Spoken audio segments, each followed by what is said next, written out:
All right, it's 1:30. Time to get started. I'd like to call the Tuesday, October 22nd, 2024 Facilities Committee meeting of the Keystone Central School Board of Directors to order. And today we have several items, a couple presentations that we'd like to view, a couple guests with us. And our first presentation is from Jeff Straub, who's here with us from Crabtree Rohrbaugh and Associates, to give us an update on where we are with the Liberty Curtain project and where we are progress-wise. So I will turn it over. I know he has given everybody, I think, should have a handout of his presentation he's going to go through with us. If you don't have one, you need one. Jeff has. Okay. Okay, Jeff. Thank you. Okay, so we're doing a quick update of the building construction project at Liberty Curtain today. If you remember, we presented I think last spring, right before the summer started. And obviously then we went through the summer. So superintendent had asked me to do an update of the project for all of you, and then also potentially present to the full board. I believe it's November 7th or 8th. I'm not sure positive on that date. I'm generally going to give an overview of the project and then open it up for any questions as well. And then separate from this, we're also just dealing with a small contractor issue that I'd like to just make people aware of, and we may be requesting to talk to you either in executive session or work with your administration on that contractor issue as we move forward. Okay, so again, I apologize, it's been a number of months, but just a quick overview. The second page we're going to do just a quick summary, both sort of just a bulleted update of the project as well as some of the cost data. We'll go through some construction photos, prime contractor log, payment log, and then just a change order log, which I'm happy to say is, quite frankly, in my career, is the lowest change orders I've ever seen on a school project. Substantially lower than any project. Yes. Well, you have a PDF on board docs. Can we bring it up, please? I cannot. I'm not sure if that can be brought up by the administration. Would you please? It's exactly the same thing. Well, so if anyone's watching, and then for the recording, so people understand what we're talking about, that would be really helpful. Okay. Thank you. That would be lovely. Thank you. Okay. In the meantime, I'll start walking through the report with all of you. So some generic pages on the summary page. Schedule wise, project was approved December 20th, or notice to proceed was issued. And completion date is planned for next August 11th. There have been no time extensions requested or approved for the project, so we are on schedule. You'll see that we're 307 days through 577 days, so we're a little over 53% complete with the project. Some good news, and we don't get this to give this very much, is we're knock on wood, we're actually contractors are about 2 months ahead of schedule right now, which virtually never happens. Is that, do you think, because of the weather? That a little bit of weather, quite frankly, and I'll get into that more detail. Sure. Everything, again, I'm very sometimes superstitious. Everything has gone right on this project in construction wise, as far as just no change orders, ordering of materials, delivery of materials. And I guess maybe I can just touch on that a little bit right now. What we've seen since post-COVID is really the construction industry has changed, and no longer do you see manufacturers building, say, rooftop equipment, electrical equipment, and stocking it. It's built per project, and what that's doing to the industry is substantially slowing projects down. And so it's not uncommon now for a school project to be built and the switchgear for a building, which imagine for your house, your electrical panel, that's the switchgear for a building. It's a whole room worth of electrical panels to show up late. And there's nobody to blame for that. You can't blame the electrical contractor. They order it on time. And essentially the manufacturers, that some are international, will flat out say, unless you are a national crisis center or a hospital, it'll show up when it shows up. Okay. And we're seeing that for generators, chillers, switch gears. And I've had many projects. I had an elementary school project this summer that opened in August, the same size.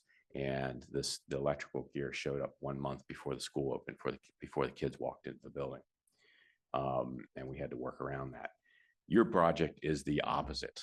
The switchgear is currently planned to show up 2 months ahead of time. It was supposed to show up in February, and it is planned to show up in December. I would not have been surprised to the contractors to have said it wasn't going to show up till next summer. Sure. So that's some good news for all of you. And we're seeing that across the board. All rooftop equipment is on the site. All materials are on the site. Really, the only things I think that are not on site is one rooftop unit, which is accounted for. The switchgear, which is showing up in end of November, December, and I think the generator for the project. So we're in very good shape with schedule for the project and ahead of schedule. Again, knock on wood. It will be a little tough next summer for the project, and so, but that's partly because school is in function. The last component of the project is obviously the building will be completed, but we need to demolish the existing school and build the new parking lot. Well, obviously that can't occur until school is out of session. So next summer just inherently will be a very busy schedule, and the site, expect that the site will be finished right up to the end of the summer, but the building will be completed early, which will really allow us to work out any kinds of bugs, any nuances long before the students are in the building. Okay. You'll see where we are currently on budget for the project. Build, we're just over 61%, 62% through the project, and I'll go into a little bit more detail on that on the payment log later with some of the contractors.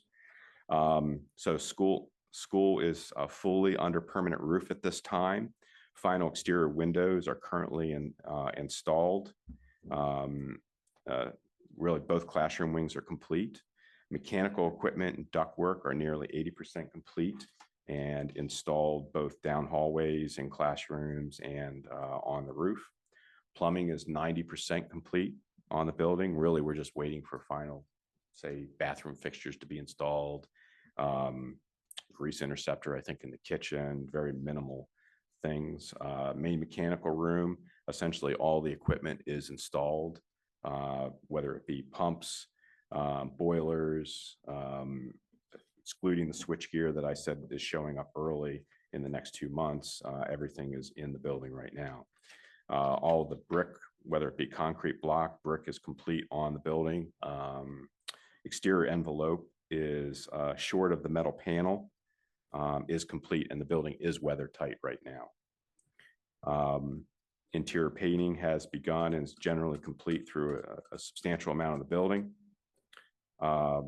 Essentially, the rough building construction, all of the systems above ceilings are complete, and we will be transitioning to final finishes with the building becoming weather tight for the winter, which is always a critical thing to occur. Essentially, we're now at a phase where it could start to rain for 3 months and it would not affect construction. And that's a major issue. That can be a major issue if weather occurs, so that will not affect the project moving forward. Some challenges that we are dealing with, and I'll talk a little bit later, is we are dealing with specifically some coordination issues with the mechanical contractor. I can talk briefly about that, but because this is a public meeting, it's more possibly more of a legal item that I'd like to discuss with your administration a little bit further, and then potentially discuss that at the board meeting. Okay. Next page is just a series of five pages of photos. I'll be upfront. The project is moving so quickly that some of these photos are even a little bit old at this point. These are taken from the last two construction meetings, and we were out. I'm probably going to update this report even before the board meeting in the next couple of weeks with photos that we took today. And what you'll see is especially on the first page, or actually the first two pages, is I think I mentioned that I was going to do this in the first report. Is what we like to do a lot is show side-by-side comparisons of where the building, for instance, was in May and where it is now in October, just so that you can sort of see that progress. In early May, on that first page of photos, you can generally see we were just coming out of the ground with foundations. You could see the footprint of the building, and now the entire building is essentially under roof. So in just a matter of what is that, roughly 6 months, the building has been built and fully enclosed for the project. You see on the second set of photos on the first page, underground plumbing installation in May, where now essentially the entire classroom wings are built. HVAC, mechanical, electrical, and plumbing systems are installed above ceilings, and we're just about ready for one corridor is painted, one is not. Once that's completed, they'll be ready to start dropping in ceiling grid for the building and final finishes. So flooring materials, as an example, are showing up on site this actually starting later this week, I think. And I think casework is starting to show up in the next month on site. Next page is just showing sort of a side-by-side of another exterior photo of the classroom wings. You also see the other classroom wing, which concrete blocks walls were going up in May, and now it's under roof, and actually that corridor is painted out. Next page is you'll see a rooftop equipment, and I'm sorry, I'm trying to look up at the same time. And this is an example of the photos even being a little bit old, just in the last, how much progress has occurred in the last month. Those rooftop units are now installed on the roof instead of beside the building. You can see the proximity of the new building to the existing building. I don't know that on the bottom left is sort of just showing the existing building in proximity to the new school. Literally, they're within about 2 inches of each other. So it was a very compressed site. Frankly, I'm surprised that we got it that close.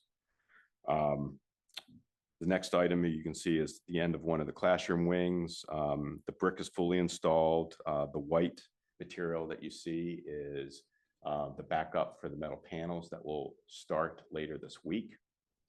And windows on the classroom wing are complete at this time. You also see the entrance out of the back of the building going from the classroom wings out to the playground to the rear of the site for the students. Next page, you see the front entrance of the building, and both sort of the overall main lobby, which is a little, frankly, just to make it very clear where the entrance to the building is. It's also a larger lobby for when you have gatherings of people coming out of the gym. We also have a secondary, it goes down to a secondary lower canopy so that we're just heating a small space in the vestibule as people come in and out of the building for energy efficiency. You see some photos while they were still scaffolding for the brick. Some photos in the entrance lobby of the building, the two bottom pages. In those areas, ductwork has now been installed.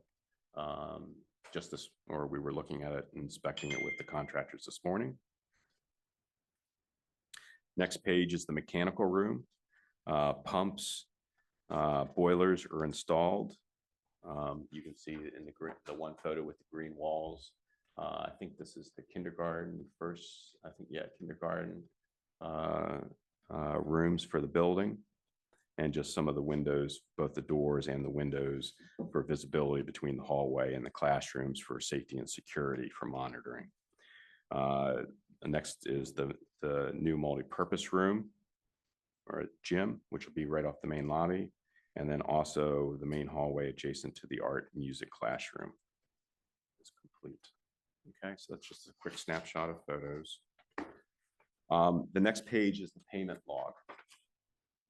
Okay, so this is looking at the four primary contractors. It's some of the information that was on that summary page for you.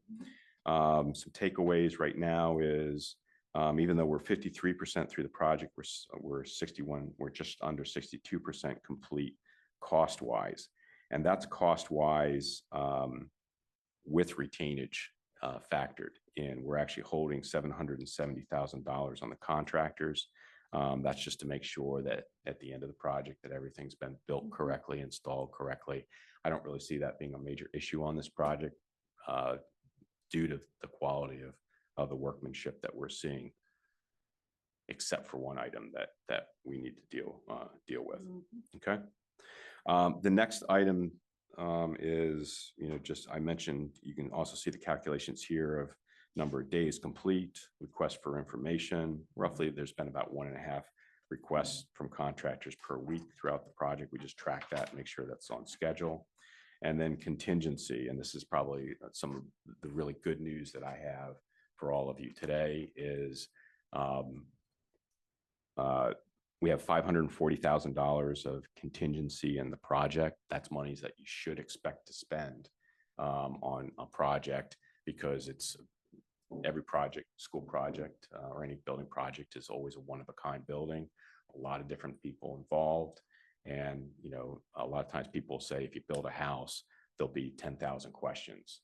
And the problem is, you ask 900 or 9,900 questions, and it's the last 100 questions that become issues.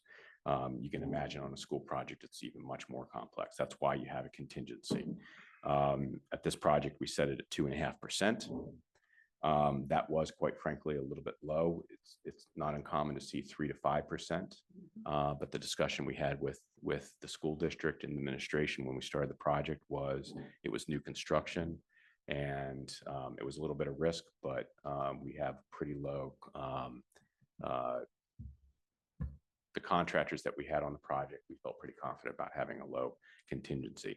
I'm happy to say today, we've barely scratched that contingency. We've used 1.5% of the contingency to date. So just over $8,000 of $540,000. Okay. That's not to say that we're not going to run into some items.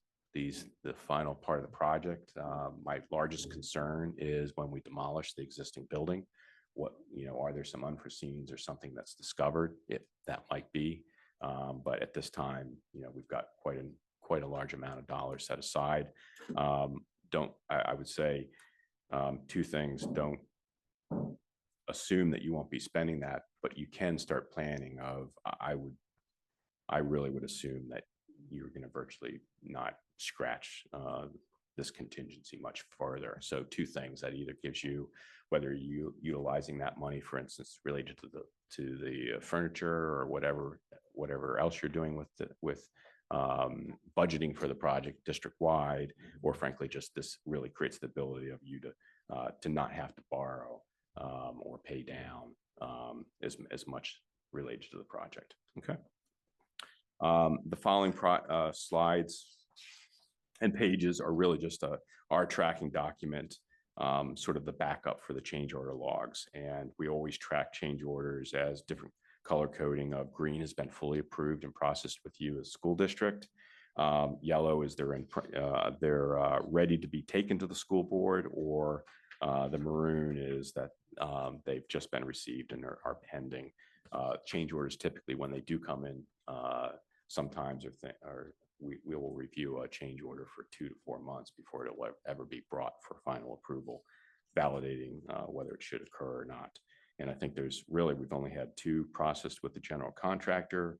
One was for the underground tank structure we discovered, and some additional components of that. There was some floor drains, and really that's it for the project, which again, in I don't want to say how many years, but my entire career, I have not had a construction project this smooth with change orders in the field. So I went through that. I tried to go through that quickly. I'll open it up for questions that you would have. Okay. Yes, Elizabeth. Okay, not to put you on the spot, I'm not. Yeah. You can always get back to us, Okay. okay? Yeah. And these are in no particular order. Okay. When this project was first discussed, Yes. in the original contract, the former superintendent said, we'll work on that later. So from what I understand, it isn't in this particular contract, landscaping.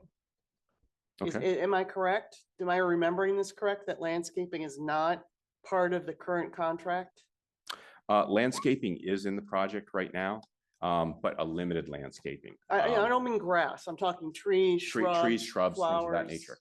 Trees and shrubs are in the project, but they are in the project they are at the minimal level required by approvals, by ordinances from the municipalities, for instance, screening to local properties, things of that nature. And that's pretty typical. If you wanted to add landscaping further, that's something you always can. But right now it's minimal. Okay, well, I'd like to put this out there. Me personally, one board member of 9. Okay, this is what I don't like seeing, is just going out to the local box store and getting just plants. If this means maybe waiting another year or not, depending on what the principal wants, the administration. So I'm envisioning long-term that the landscaping would also have some sort of educational benefit.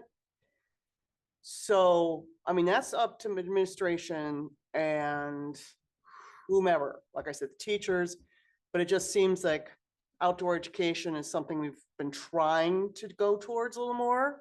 So again, that's my personal opinion. I hate to see you just throwing in a maple tree because, well, we got to put a tree somewhere. So I'm flexible. I can wait a year or 2 years unless there's a real plan developed. If that's the way they want to go. I'll follow up with the administration. I will note, typically on school projects, you don't, not that we don't have sometimes where you do something like that, but a lot of times we try to typically you limit the amount of trees and shrubbery, a couple reasons. Sure, safety. One is safety and security. We call it the 8-3 rule. You want trees that are going to have a canopy at least 8 feet and shrubs that won't be above 3 feet. So you have visual control of the entire site. The other component is, and I'm looking at Sam, is typically we try to limit the amount of shrubs and trees on the site just because for maintenance purposes with very tight staffs. It's one thing to mow the grass or mow, a property. It's another thing. And I've frankly seen one district that went very heavy with shrubberies and plantings around the project. And I've been back to that building 2 years since it opened, or actually maybe it opened right after COVID. Sure. And it was all the best intentions, but they don't have the staff to maintain it now. And well, that's what you're absolutely correct. And I fully, within reason, but again, like I said, if it takes 2 years or 3 years, I won't go into grave detail now, but just thinking to plant something and expect maintenance to take care of everything themselves, that's not the point of outdoor education, but that's another conversation for another day, but I understand what you're saying. Okay. Next question. I'm hoping that the majority of the board, we've requested this a couple times, but it doesn't seem to be favorable, to reuse desks, limit flooring that's going to have to be torn up within 10 years.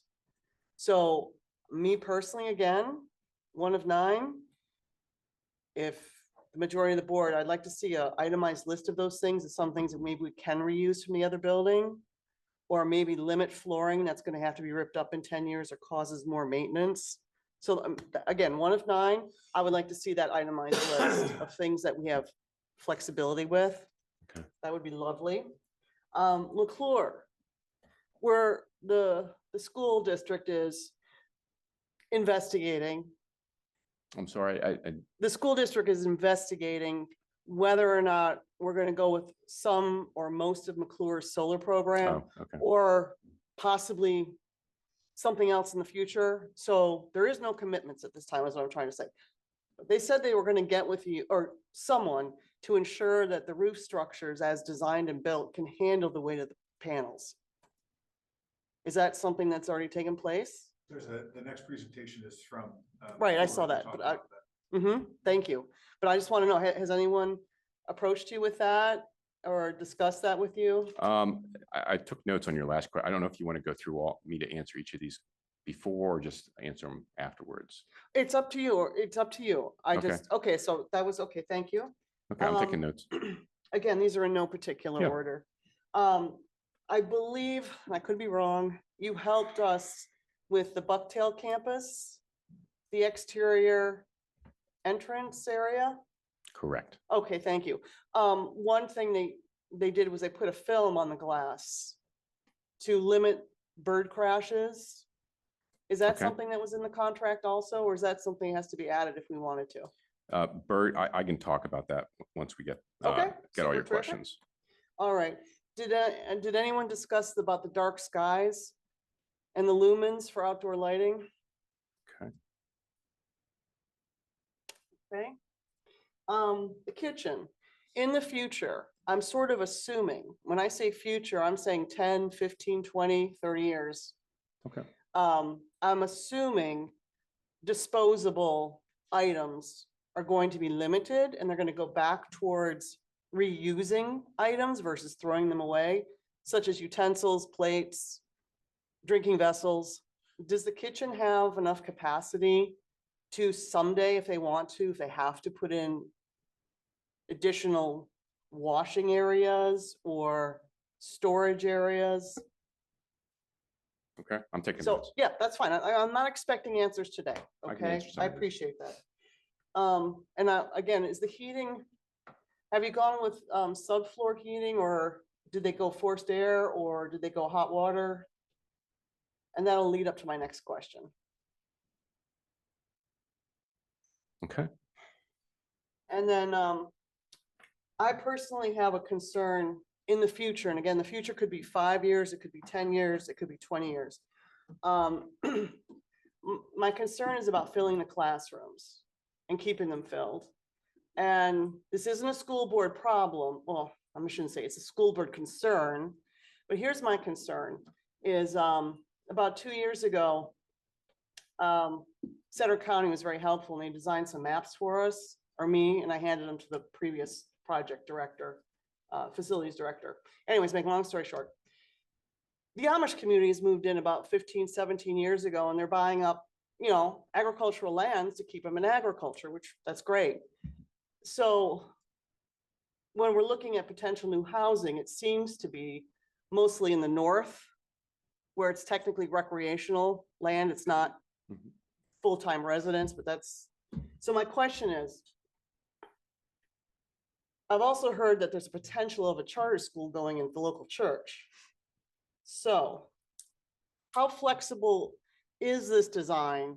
So let's say they can't fill the classes, or maybe in the future administration is gonna have to pull kids from the east. Is the design flexible enough so if they wanted to rent out space or something in the future, they might be able to with exit doors and things like that? Or would that cause another rebuild of some sort if they can't fill the rooms in the future? Okay. Okay, that's it. Thank you so That's your much. questions? Okay, let me see if I can run down through these. Okay, desk and furniture. My understanding is the district is working with a vendor related to that. I really want to leave some of that up to the administration of that process, and maybe not for today's discussion. Sure. One thing I do want to note, and we are always, we always point this out, be careful when you're trying to reuse furniture. Mhm. Because what we found, or what we have seen over the years is occasionally when you try to reuse furniture, because of how furniture is designed to work with current flooring systems, if you try to reuse furniture, you can end up damaging or scratching the floors. Just be aware of that. Sure, understood. Thank you. But again, that's, the furniture, that's more of a discussion, whichever direction that district feels is appropriate. As far as McClure, I'm aware that there's been some discussions of solar. They have not really spoken to us. I will note that I see no reason with the structure of this building that solar would be an issue. One thing I would warn though is often when you put a solar panel on a building, it affects the switchgear. Is there enough electrical capacity to absorb that array coming in?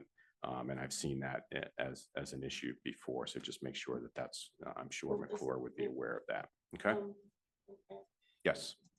Would the design build at this point, just roughly, not to hold you to it, is the design build project to the point now that if McClure does come in and they say, yes, we're gonna need additional space for switchgear, do you think there might be enough I space? can't answer that Okay, today. fair enough, And in fair enough. fact, Understood, fair enough. in fact, there cannot be the switchgear that's going to serve this building. There cannot be a change to that right now because the lead time on switchgear is literally a year to, just like I mentioned earlier, a year to 18 months. So that would be a major impact. We may have capacity in the switchgear. I'm just warning you that's I've seen that happen for other districts before when we've been asked to go in and design solar systems that the districts are installing. As far as the bird glass, the films, we did not specifically add any bird glass film when we did the Bucktail. I don't know if that's something the district has done Okay, since maybe then. maybe they did it internally, but they did put it up there. We did not incorporate bird glass because there's different levels to it. The research out there is you can put films, but really the best bird glass is when it's etched directly onto the Sure. glass. The Yep. problem is there is no company in the entire United States that etches glass right now. We're actually having this discussion with State College right now. And what you end up having to do is send the glass to Canada, and there is a factory there. And so my first question for the manufacturer as we were doing our research was, what's the cost impact of that? And the discussion was essentially you add 60% to the value Sure. of the glass, which when you're being cost effective for your tax base, that is not typically viable. Okay, so that's the answer on that one. As far as dark skies, we did not specifically submit anything. However, this building was, if you remember, we did not do LEED certification through U.S. Green Building Council. However, we did design the building for U.S. Green Building Council certification. The district decided, to not spend those extra dollars for the certification and the documentation. However, all of the components are embedded in this building. Because of that, one of the components is dark skies. Specifically, really what you're talking about is all downward lighting, and then what is the cutoffs for all exterior light fixtures, which is embedded into this project. Beautiful. As next question on the kitchen disposable items, I was trying to see if I could pull up the plan right now. I don't have it on my computer. I do know we met extensively with your food service department. I can't remember off the top of my head if we have if we were doing disposable or we were doing a dishwash in there. That's what I was trying to look up. So I can't answer that one That's fine. today. Fair enough. Heating system. It is a ducted system. It's a water source heat pump system. So it is not under slab heating. Essentially, you do not. I don't want to say nobody has done underfloor heating with schools. I can say in 25 years of doing schools, I have never done that. Oh, good. And No, I have done, I'm happy. and I'm ranked 13th internationally in the number of green schools. I throw that fact out there maybe with a little heavy weight of you're not going to find an architect in the state of Pennsylvania who's done more sustainable schools. So the reason we selected the water source heat pump system for the building is that is short of doing geothermal is the most energy efficient system that you can put in a school. And again, we did that because of LEED certification. We didn't do the geothermal because that adds a lot of cost to the project. That's great. Okay. Next question, 5, 10, 20 years for filling classrooms, charter schools. I'm not going to answer that question today. That's more of a question for all of you administratively in district. The building is set up to be flexible. If you would bring different grade structures in there. We do have the ability to lock down sectors of the building, for instance, classroom wings for safety and security or after hours use. I would say that, if you would, some of that is a security of how do you mix students with, say, a charter school or another group. I have seen schools do that, most notably in Maryland. Actually, they have a requirement to have a certain square footage set aside for community groups. And typically we have lockdown procedures to control that sector of the building. So that's more something that it's a difficult question of what direction might you be going in 5, 10, or 20 Sounds years. like it's flexible. That's Okay. wonderful. So, Thank you. okay, so I think I got through those. Any other questions for everybody? No, I'm very pleased to hear Okay. your status here about where we are with it, especially the fact that we've done so well with the contingency, and that we're so far ahead. Knock on wood that it stays that way, but so far so good. So I'm sorry, I wanted to hit on one point I forgot. I'm going to be following up with the administration in the next few days. I've actually already briefed Sam on an issue that, a small issue, but an issue that's being dealt with at the project right now. And in the grand scheme of things, it's not that big of an issue, but it's something that needs to be dealt with. It probably seems a little bit bigger to us right now, really just because the change orders have been so low on this project. We haven't had any issues, but no project is perfect. But I want to fully brief the administration before we give any direction to the contractors. Okay. anything else for Jeff? All right, well, we thank you for being here and Thanks for your giving time. us all that Thank you very much. accurate update here, and we look forward to seeing you back here a couple weeks. Okay. Enjoy the unseasonably good weather. All right. Safe travel. Okay, moving on. Our second presentation is from McClure, and they're going to brief us on what we're possibly able to do with solar as far as the new Liberty Curtain building. So I don't know whether it looks like Dip's on there. I don't know whether Melissa's on too or not. But Have you given them the ability to turn on the microphones? I thought I did. What do I need to hit? I didn't.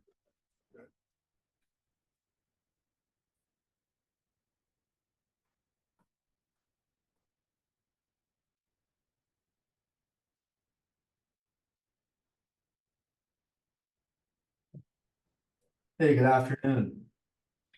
Okay, sorry about that. I thought that was Good on. but- afternoon.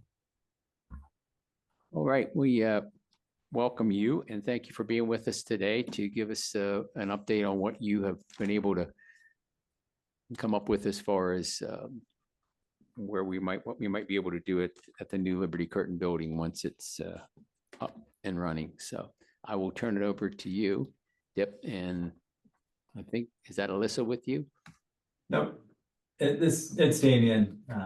Okay, can't see from the distance. I know we have new software. Okay. You look really, really far away.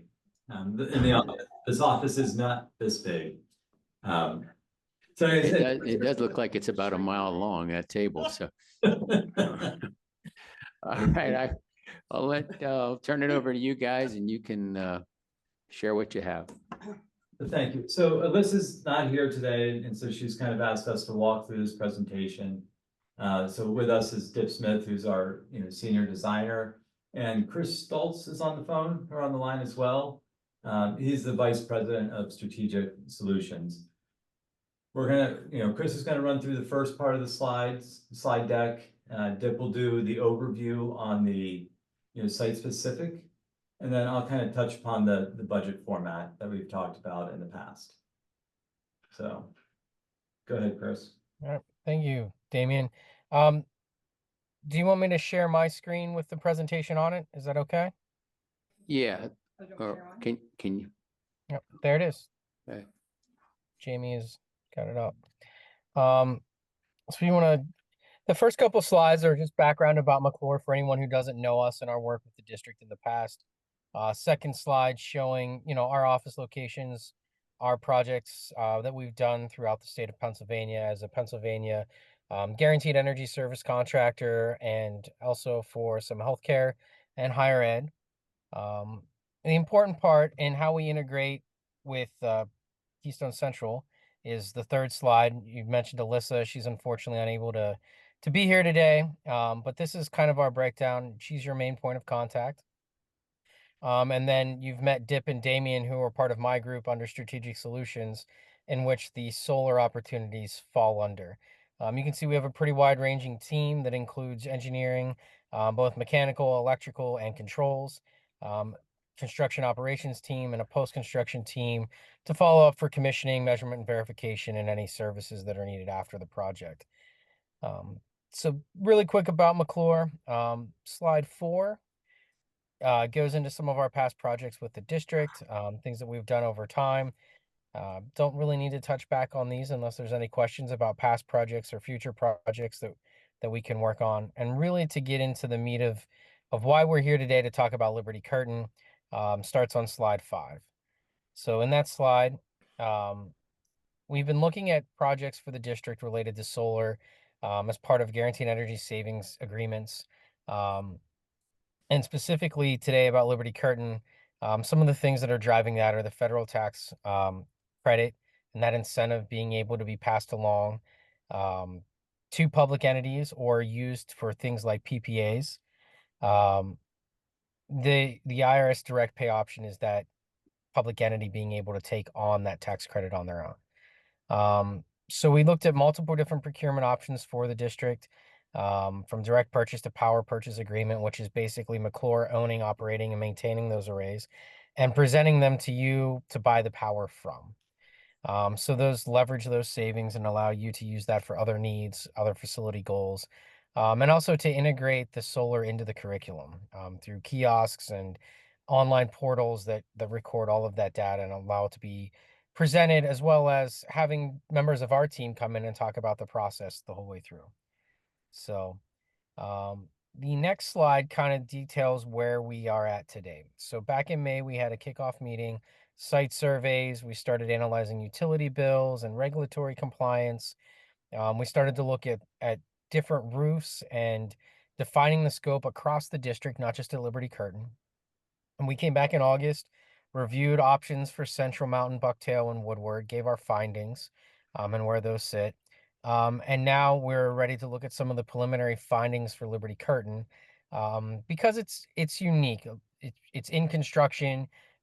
We did receive drawings. We've been looking at that. We have the same thought as presented prior, that the roof structure should not have a problem, but really there's some other limitations that Dip is going to get into that kind of limit how big and what that can produce for the site and what that means financially for the district. So I'll pass it off to Dip, let him talk a little bit more about the specifics in slides 7 and 8 and the design we looked at from a pretty high level for the Liberty Curtain School. Thanks, Chris. So we looked at Liberty Curtain. Thanks, Sam, for the drawings we received. We looked at the bills that were provided from June 2023 to May 2024, and we were able to analyze the existing usage of the current building. We used an estimate for the new building and estimated the load to be about 445,000 kilowatt hours for the new building. So that's what we've estimated.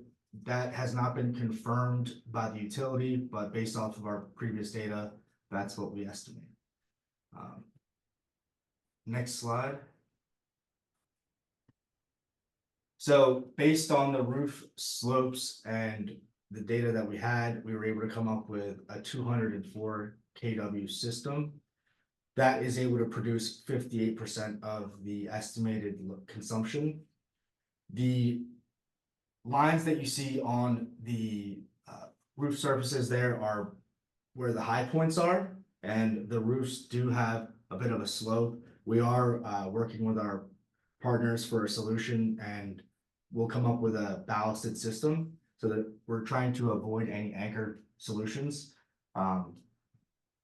But maintaining the slope and understanding that is the critical piece that we're going through. So this is what we've come up with as a preliminary design. And any questions? I do. Should we ask a question now? Sure. Okay, thank you.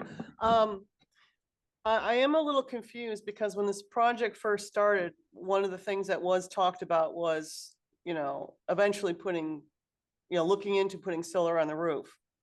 So I guess there was a breakdown in communication at some point that the design that wasn't discussed when the administration took this project, I guess. So this slope issue, I mean, how bad is this slope issue? I wouldn't say it's an issue, it's something that we can work with, but we're just analyzing what the impact is to the design and how much we can fit. So I would say this is a conservative approach. Okay. And my next question is, when you did the estimate for the electric load, 445,000 kilowatts, that, I'm just curious, was that just, you took the figures that were given to you, or did you also, now, of course, I understand you don't want to put too much time into this until you get to the next point, I understand, but that building does not have efficient windows. It was built 50 plus years ago or so. So when you took that number of 445,000 kilowatts, you didn't subtract out of that considering the new build is going to be much more efficient. So you're basing the usage for the new building on the old building's usage, is that correct? No, that's not correct. Good, I'm glad. We Please explain that. looked at the existing usage of the building, the existing building, Right. for purposes of, energy use per square foot, energy use per student, and tried to use it as a way to extrapolate what a new building would be. This building is much more efficient, but one of the things that you're doing is switching a lot of your systems to electric base, right? You have water source heat pumps. They are inherently much more efficient, but they use electricity. So if you would take a traditional system and put in this building, the new building, you would have seen the electric usage drop significantly. But because you're shifting some of that heating, cooling load back over from this new system and relying more heavily on the electrical infrastructure, the usage is pretty similar. What you don't see from this, because we didn't analyze, is the impact to the traditional fuels that you would be using to heat your other building. Okay. Right. Thank you. That was very helpful. Thank you. I understand now. Do you have any more questions? Oh, actually, I do. Okay. Okay, something we haven't really talked about is, and Alyssa did talk quite a bit about it, but here's a little more specific question. With the panels that you've been using, would you say that your cells are highest efficiency cells, or would you say they're more mid-grade efficient cells for your panels? Yeah, we're currently designing with the most efficient product out there. Okay, great. Thank you. Okay, Are there any other questions? no, well, we should move on. 'cause I do have one more question. Go ahead. Sorry. Okay, so you listened to the last presentation from Crabtree, Jeff? Mhm. Okay. And he was saying about the switch gear. Mhm. Is that, have you gone to that step yet to see if there is enough space or where you would need to put the switch gear if this project goes through here? At a Is that very gonna high level. be? Oh, go I'm ahead. sorry, go ahead. Oh, is that something that you've looked into as far as whatever space that you would need for your switch gear? Or is that something that would happen in the future? Because they're in the build series now, is what I'm saying.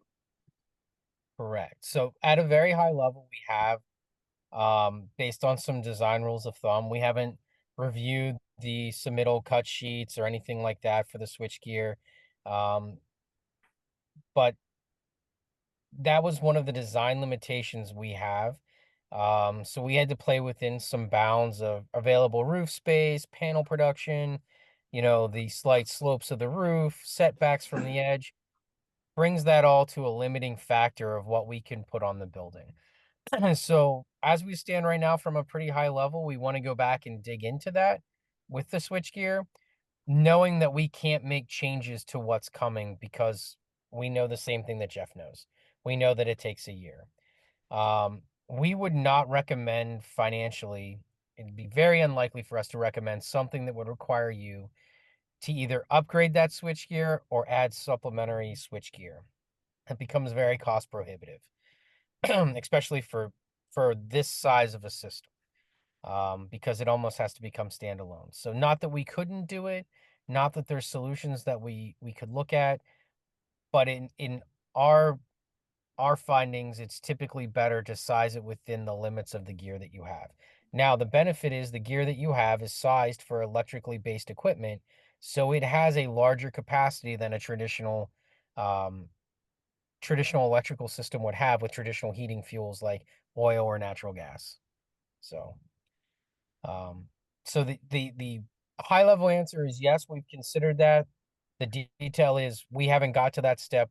This is to show kind of the litmus test of what makes sense at this building, and what is on our conservative design, what is kind of that best case if this fits within the switchgear, the slopes, the racking, the production, shading. This is kind of where we feel it would be. I'm trying to remain optimistic, but I'm sorely disappointed because this was talked about 2 years ago. It's not your fault. Okay, it's not your fault. I'm sorry you're being put in this position.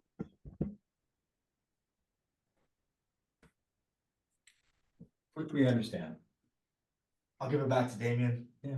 For the next slide. So if you just want to jump to the next slide, we tried to keep this in the standard form and format that you guys have seen, a few times before. On the left-hand side of the table or slide, we kind of walk through all the criteria that we considered. And so based on Chris's presentation, I think it was on slide 5, and his last answers as far as, electrical systems and design, we've put together a conservative estimate that we think is achievable. And it's on this, we cover it here in detail. I think the key takeaways from this, from this table is, in year 1 through the end, it is a cash positive system. If you factor in all the projected energy use over time and the cost of electricity over the 30-year period, we're expecting $200,000+ savings over the life of the project. So that includes all the the cost savings from tax incentive programs that are out there, and just raise or increasing electrical use and demand over time. Do you have any questions about this slide? Obviously, Because pretty we're only, preliminary. oh, sorry, go ahead. Yeah, it's like Chris is saying, this is, we're, slide 8 was back of the envelope. So this makes that even a little more further behind the envelope. These are Okay. just rough numbers. Okay, so it's only gonna be able to produce approximately 60% of the energy you believe it probably going to be using. So don't worry about this today, okay? And it depends on how the board wants to go, but I'm just speaking one of 9 here. Getting the panels on the Mill Hall campus, okay, Central Mountain Middle School and the elementary school, getting them on there on the rooftops, there might be enough array there that they'll offset. So we may actually get this almost closer to 80%. If that should happen. We don't have those figures right now, but that's for another discussion. Okay. Yeah, no, that's a great way to look at this. Thank you. So we're not, since today's presentation was really limited to the new school, I don't think there's any need to keep pushing through the slide deck.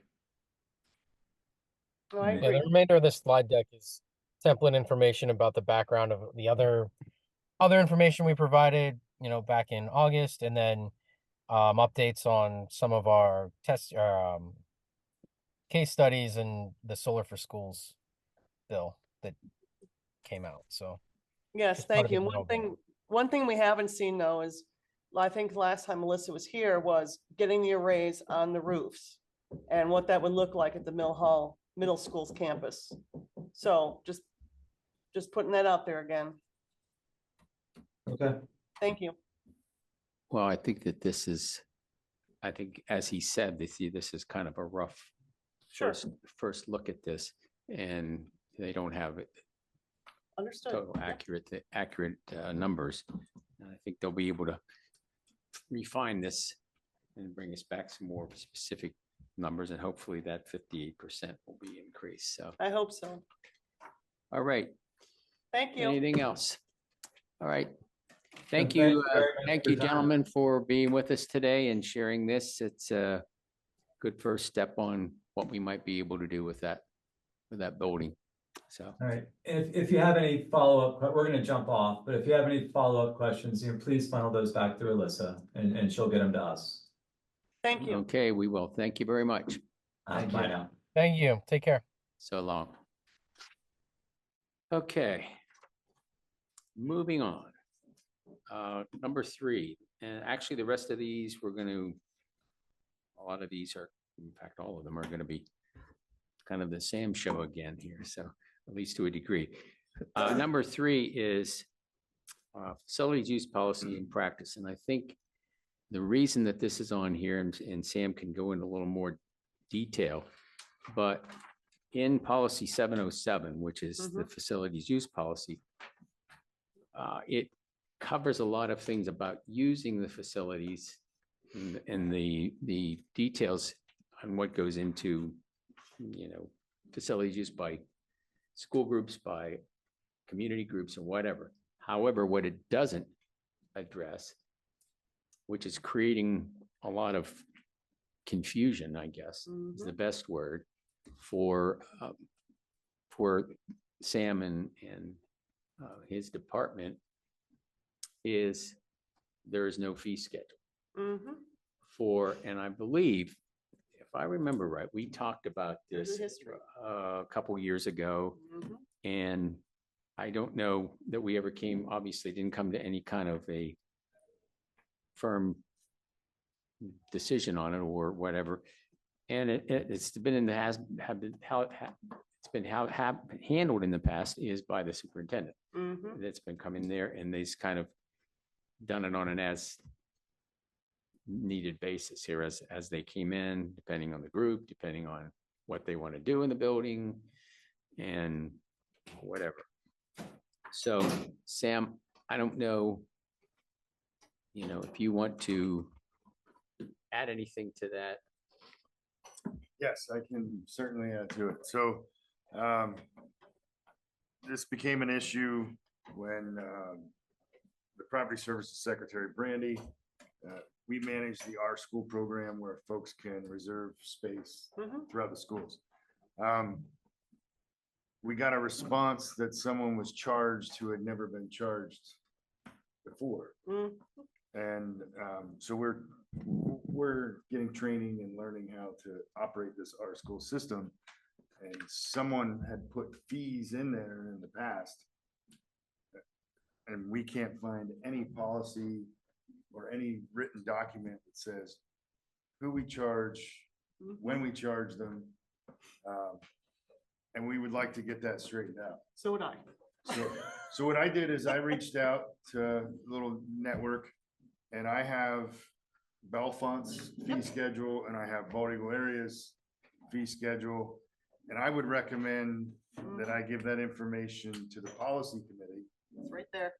And He's the chair. and somehow we come up Yes. with a plan. Yes, Mary. Okay, would you like the history? Okay. You can, yeah. You can give us the Reader's Digest version because it's 2:30. Do they still print that? Oh, anyways, history.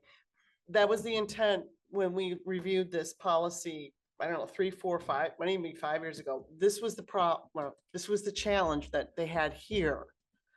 is that they'd had some groups coming here for so many years and they weren't charged anything. And they didn't want to upset the cart. So they just decided at that point, just let the superintendent go ahead and have this floating system. I agree that it should be structured. And there's a way around that. We just send out a notice to some of these folks that have been coming here for a long time.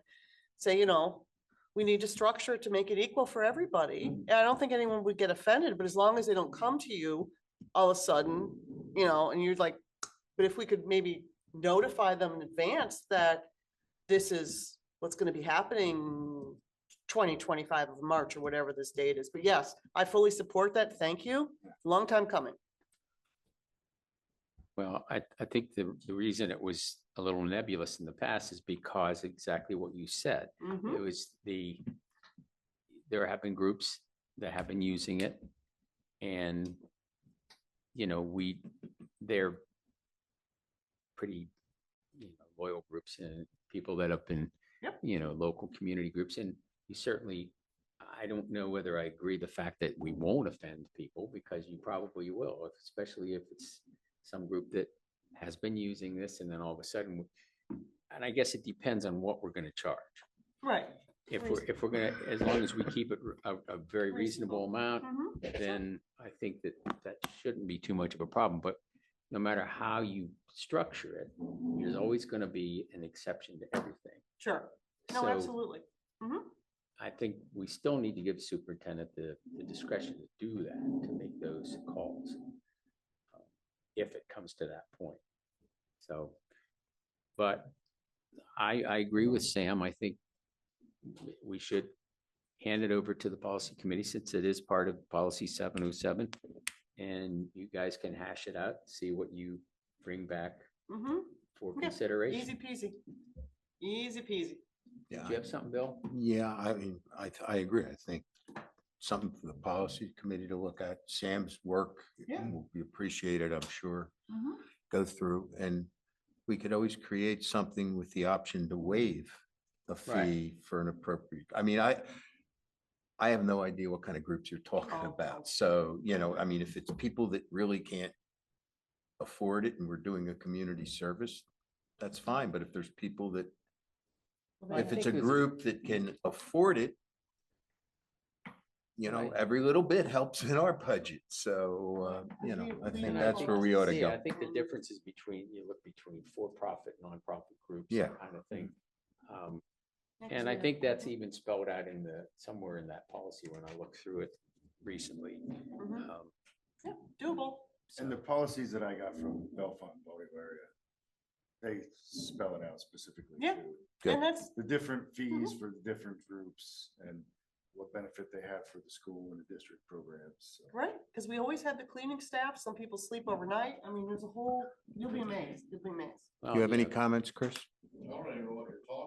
We're talking about building use, policy 707, the facility use policy that Sam has brought to the attention. He said there's a lot of confusion because some groups are, they're applying to use the building and some of them haven't been charged in the past. And now there was a fee schedule and there's just a lot of confusion. There's no fee schedule set in the policy. yeah, I can forward all the information I have to. And I- Perfect, thank you. It's on. Okay, and I think that took care of that one. Moving on to number 4, the Mill Hall Elementary Building automation. Sam can give us a quick rundown on that and what we need to decide with that. So we currently have one failed controller on a rooftop unit on Mill Hall Elementary. We're able to operate the unit manually, water flow through, we just regulate the valves. But I have a quote here for changing the controller unit on one of the rooftop units. On our 10-year plan for the future, there was to change all the rooftop units that are currently controlled by NRG over to Automated Logic. Yeah. And that was something that was discussed before my time. So I got a quote for what it would cost to do the one that's currently down. And I got an updated quote on what it would cost to change the remaining in Mill Hall Elementary to the Automated Logic. So that's the total for all of them. So yes, the Yeah, that's first, what, yeah, okay. That's not just one. Okay. got it. so there's, Yep. there's a quote for changing the one, and that's Mm-hmm. 29,780. Or to do everything, all the rooftop units and some valves. The total to change everything over is 227, a little bit different, 998. And the 10-year plan had earmarked 225 Mhm. for this. Right, so you divide the number by the units from the final total, it's less expensive. Right, Yeah, if you do it oh, all at one that's- time. That's, yeah. that's- So I gave the options Thank for you. everyone to decide. but, Mhm. We do have one that has failed, so either we replace the one now Mhm. and change other ones as they fail, or we do it all at once. And I think a question is one of the board members or a couple board members always ask, just to make you prepared if it happens. They're gonna ask about the warranty and service. Mhm. So. this is all I- Okay, Okay, So I don't know, maybe the next question's for Joni, which is comes down to the dollars and cents as to whether we can afford to do all three or whether it'd be more logical to just do them as they go out. I would think personally, that would be where I would gotta come from, is do them as they go bad. I think that was the direction Sam was going in. Again, that ties kind of into the 10-year plan. And then we discussed this a lot at facility meeting. So as we are working through the 10-year plan and updating it, and to bring before the board, I think that's absolutely something of a discussion, but I do believe Sam was heading towards that direction of fixing them as needed. yeah, even though Well, you save money, but it do would we be have the nice. money to spend? 10 years. And is there a problem with having two different systems at the same time? It requires two different programs to monitor. Yeah, whole- so is that a problem for you? Well, it's an inconvenience. And so the difference with NRG is NRG is a proprietary system that we must call them in to fix. Mhm. Automated Logic, our guys are trained, two of our guys are trained to go out Yeah, I saw that, yeah. and work on this. I guess what I'm trying to figure out is it enough of a pain in the neck to have two systems that we should consider that in making our decision? Or is it something you can live with without a lot of trouble? I haven't lost sleep over it. in the Okay. 3 months. You that I've answered been my here. question, okay. So, yeah, I think, so is that your recommendation, Sam? that Yes. We just do them as they Yes. go out? Okay. Any objections to that? No, but that's, no, Okay, I hate to, yeah. okay, well, that was Good, good, good. easy enough, so hopefully the other ones will hang in there for a No, while. as soon as, no, you know what's gonna happen. So you just know it's gonna happen. Mhm. You're gonna get that one in, get it installed, and then one more is gonna go. Get that one installed. It's Well- Murphy's Law. Or if you buy them all at once, it ends up the other two still had quite a lot of life in them. So Yeah. you can't win. If it does, it does. We'll Yeah. Cross that bridge when we get to it, Yep. so. All right, moving on. This next item was one that we touched on, I think, the last time. Mhm. And it's the change in the traffic flow at Woodward Elementary. I know that Sam talked about this some at our last meeting. And you'd asked about seeing a photo or whatever, see exactly how this is going to lay out, which he's put in here. So I'll let him cover it. I mean, it's pretty self-explanatory, as you can see there, the way the new traffic pattern's going to go. But So this was brought to Frank and I's attention by a member that works here, but is also with the Woodward Township. The township's concerned because of the backup traffic on the 664. Mhm. So we came up with a plan that we could put an exit out of the backside of the parking lot onto Riverside Terrace. And I got 3 quotes to do it. And I had spoken to our solicitor like you had asked, and I have an easement agreement that he has drafted up. We are ready to execute this project as soon as you give me the blessing to do so. It's about $12,000 to $13,000 to do this. I think it's great. Good job. I think it's a great idea. I think it's gonna really alleviate a lot of traffic congestion there. And I'm glad that Woodward Township kind of initiated this, seeing that there is a problem there. So, when would they actually be able to get this completed? I need to do it within the next 3 to 4 weeks because they shut down the asphalt plant Right, right. prior to Yeah, Thanksgiving. that always goes down in November, so. So Well, if this is approved at the November meeting, I don't know if we can wait till then. Well, Joni, don't you have, well, I'm sorry, I don't remember what the board gave you if something goes above a certain price. So you could just go ahead and prove it. Would it fall under this, do you think? Yes, this amount falls under what we're Yeah. authorized. Yeah, well then what's, Okay. I Alright. just want to make sure everybody. oh, of course you do, Good with Sam. yeah, as long as, Informational, yeah, as yes, long as, Absolutely. Transparency, make sure we're all. as Yeah. long you as know, this same group page. is okay with it, and I can't see why we Well, wouldn't be. Look, Chris? You in favor of this? Can he make a comment? All right, so you got 4 votes here. We'd only need 1 vote, even if Butch shows up, you know, so. But I don't you even think, know, I it's just- don't think we need to vote on it Yeah. because of the. of Yeah, the I'm just threshold. saying, you know, And he it's covered. Obtained 3 quotes. Yeah. So Yeah. we did Yeah. we did the due diligence I of getting think the we're in- quotes and. Good. Yeah, we're on Yeah. stable ground. I think we're fine. I you see. know. Yeah.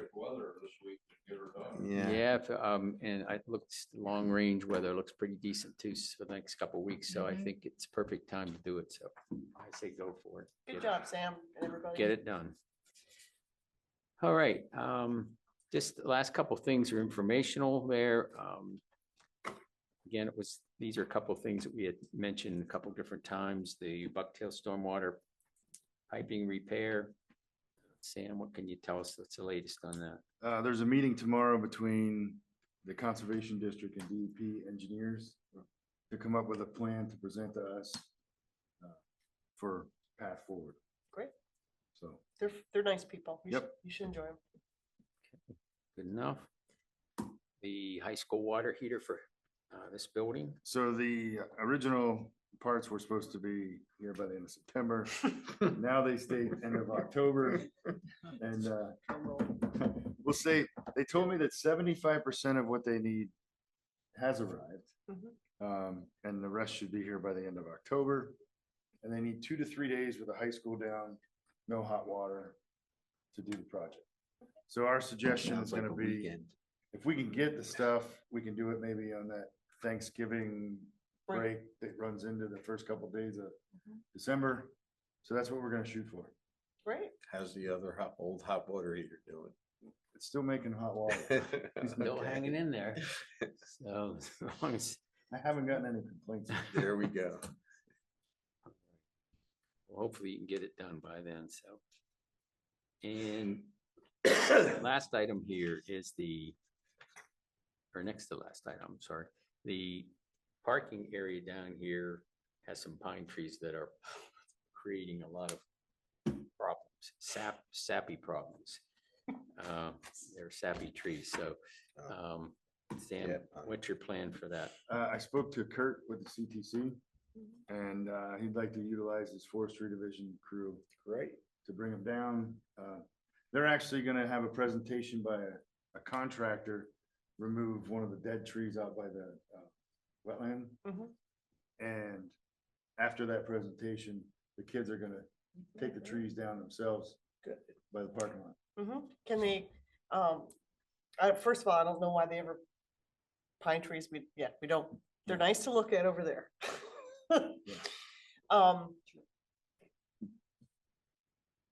Are they just gonna mulch up the pine? I mean, don't worry about this now, but is the gentleman or the contracting company that's gonna take down the deadfall? Are they gonna bring their whole mulching thing so that the kids can see it processed? and All of it, yes. Great.